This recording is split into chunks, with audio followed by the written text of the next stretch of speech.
Picture this, a grand hall in Buckingham Palace, echoes of centuries whispering through the corridors, where a father's gaze meets his son's, not with warmth, but with the chill of finality.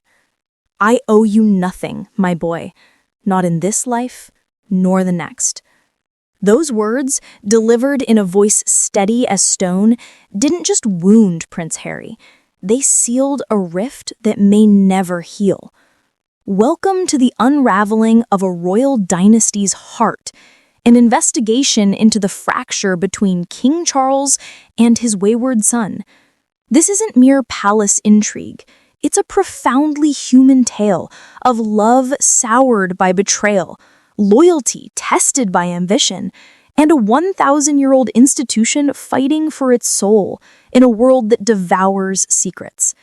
Today, we peel back the velvet curtains on Harry's desperate bid for reconciliation and the king's unyielding verdict. Hold on tight. What unfolds is no fairy tale, but a raw exposé laced with history's lessons, emotional depths, and the quiet power of choices that echo across generations. Let's step back, rewind through the fog of time to unpack why this moment cuts so deep.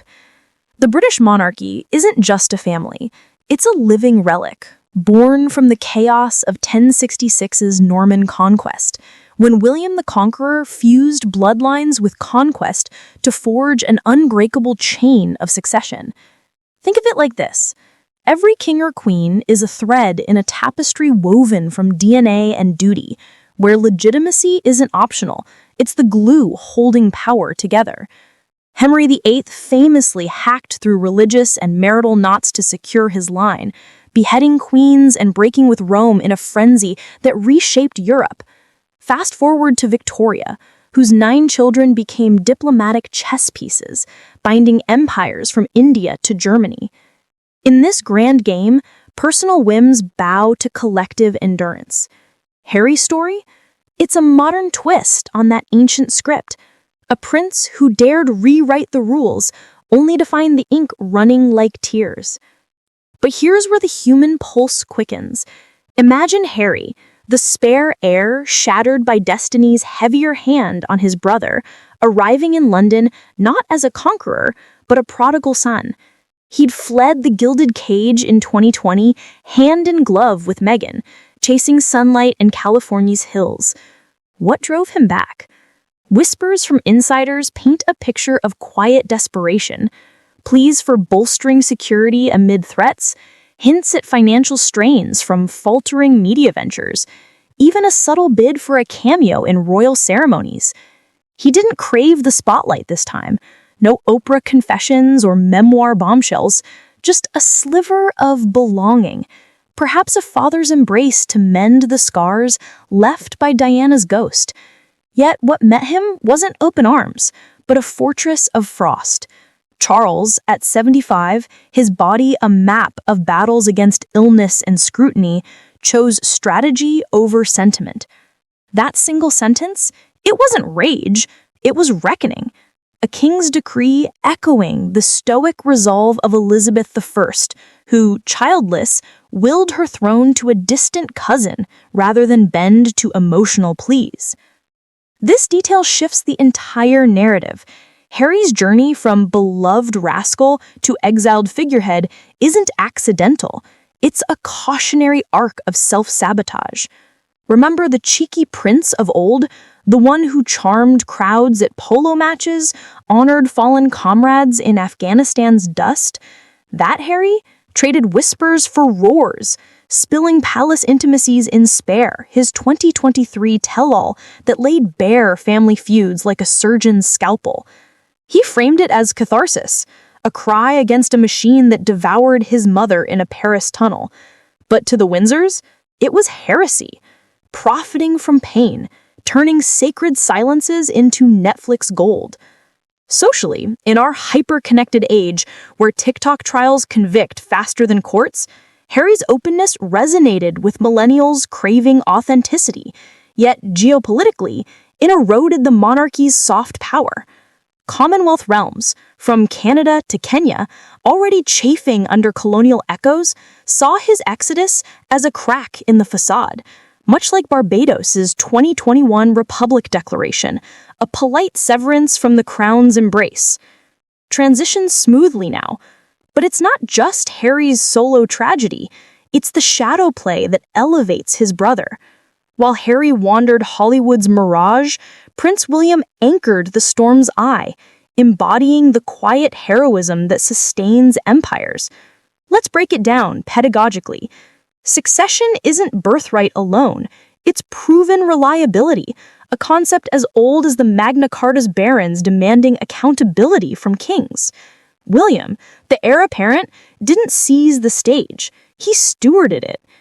Post Diana's loss in 1997, he became the elder statesman at 15, shielding a grieving Harry from paparazzi wolves, much like young Edward VII steadied the realm after Albert's death. When Charles wed Camilla in 2005, amid public sneers, William bit back bitterness, toasting the union for unity's sake, anecdote that whispers of sacrifice, not spotlight. Imagine the scene. Charles's cancer diagnosis in 2024, a thunderclap that silenced skeptics. William didn't monologue, he mobilized, stepping into investitures, consoling flood victims in storm-ravaged Wales. He projected poise amid personal tempests, his own father's frailty, Kate's health battles. Compare this to Harry's transatlantic tango, podcasts dissecting sibling spats, deals dissolving like sugar in rain. Polls from YouGov in mid-2025 paint the verdict starkly. William and Kate command 70% approval, icons of relatable resilience, while Harry's dips below 30%, a fallen star dimmed by overexposure. Why? Because duty isn't dramatic, it's daily. William's Earthshot Prize, tackling climate crises with global gravitas, mirrors his grandmother's environmental legacies, forging alliances from Davos to Delhi. Harry's Invictus Bins? Noble, yes, but perceived as personal brand building, not institutional bedrock. But this contrast isn't cold calculus, it's laced with aching humanity. Charles, the eternal prince who pined for the throne under Elizabeth's eternal reign, sees in William a mirror of his own deferred dreams. Father and son, bound by unspoken pacts, the king's environmental crusades find echo in William's conservation calls, a lineage of quiet conviction. Emotionally, it's redemption's arc. Charles, once caricatured as the meddling consort, now owes his steadiness to the boy who endured his parents' marital maelstrom without flinching. Rhetorically, what if loyalty is the true crown jewel? Harry's pleas, insiders' murmur, rang hollow against this bond. He sought resources. MI5 shadows, perhaps? A trust fund top-up? Not remorse. Charles's rebuff. A paternal gut punch, evoking Lear's howl on the heath, but tempered by Tudor pragmatism. The crown endures by pruning its vulnerabilities. Let's delve deeper, weaving in the social threads that bind this saga.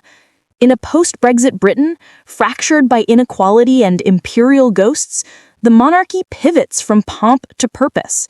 William and Kate embody that shift. Her cancer candor in 2024 humanized a palace, drawing parallels to Diana's vulnerability without the vitriol. Anecdote to illustrate. At a 2023 homelessness initiative, Kate knelt with the dispossessed, echoing her mother-in-law's landmine walks, but with William's steady hand, a duo that polls show boosts youth allegiance by 15%. Harry's California Chronicle?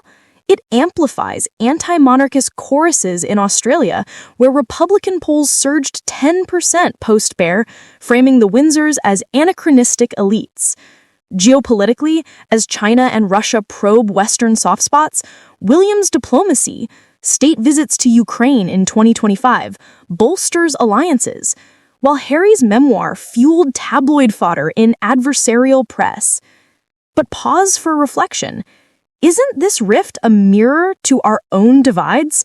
Families splinter over unspoken hurts, loyalties fray under ambition's pull.